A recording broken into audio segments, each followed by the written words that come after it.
what really makes you feel alive? What are the things that really excite you, and what are the things that you find torturous Yeah. on the flip side? Yeah, sure.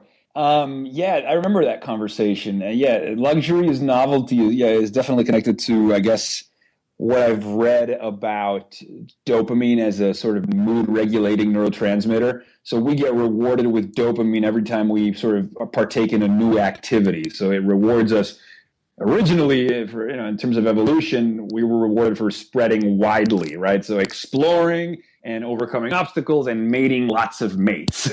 Right. And today we get that same dopamine hit every time our phone vibrates, every time somebody tweets at us, every time that we get new followers on Twitter, or go on a date with a new hot girl, or just meet somebody new for the first time, see something we've never seen before. And when dopamine floods our system, from what I understand, we come alive because it immediately arrests our attention and our senses are heightened, and all of a sudden that which is of the everyday, which is stale and invisible, is pushed aside, and everything becomes as if seen for the first time. And there is a kind of rhapsody to that, because we all remember what it was like to be a kid and going to a toy store for the first time, seeing a roller coaster for the first time, like seeing an IMAX film for the first time. There's something kind of amazing when we can transcend what Michael Pollan calls the been there's and done that's of the adult mind. Right. In other words, jaded. Like, to me, being jaded is almost like being dead. Like, oh my Yeah. God, like nothing impresses you because you feel like you've seen it all before, and you go through life with basically dark lenses on. The curtains closed, no light gets in, no rhapsody gets in, and to me that's death. And so, yeah, when back to the idea of being like an addict, or being into cognitive ecstasy, or as Carl Sagan used to say, being a wonder junkie. Notice that he combines the words wonder with the word junkie, right? So it's like he's like hitting his vein with a syringe of wonder, because that's how much he wants to be in awe. And when you look at a presenter like Carl Sagan, I think the reason we enjoy his work is because the guy's like in a reverential, ecstatic state when he talks about the universe.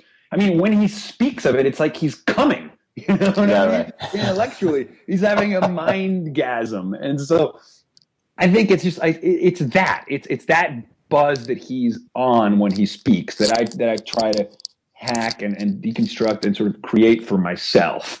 And it's interesting because this has a lot. Sorry to interrupt. Yeah, how do you go about doing that? I mean, if somebody wants to reclaim that sense of awe and discovery, I'm just trying to pinpoint, like, do you have any routines, rituals, habitual things you say no to? I'd love to hear about it. Yeah, I mean, that goes back to a lot of the techniques, the tools and techniques that Stephen Kotler and the guys talk about with flow and with the Flow Genome Project. So it's like, first of all, I mean, if you're a basketball player or if you're a philosophy junkie, the whole point is the guy that loves basketball and it's his flow, he treats every game like with the same joy and excitement as the first time he ever played basketball. You know what I mean? Like, right. He has not lost that love. Or with golf, or if you're a pilot, with flying, like, you want that child innocence and excitement about, combined with your expertise that you have acquired over many years and your skill set. So again, it's that idea of flow, but I think for me, it goes even deeper than that, because I think because of the spaces in which I like, because first of all, my flow is when I'm like really in the moment and I'm really in that headspace when I get out of my own way. But I also have this kind of intellectual appreciation of what's going on. So on a meta level, when I'm in flow, I'm kind of excited about the fact that I'm in flow. So I'm really in those conditions. So I was reading this very interesting article by Timothy Leary and Ralph Metzer written in the 60s about programming the psychedelic experience. And they were talking specifically about the Harvard studies when they were giving LSD to the students and how to basically create discursive environments, create environments that would orient the tripper, the psychedelic tripper, during the trip.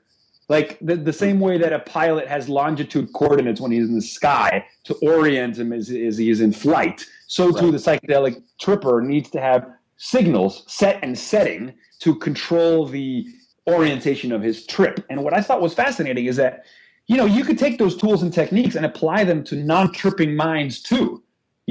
Normal consciousness is still affected by set and setting. As Stephen Johnson says, our thoughts shape our spaces and our spaces return the favor.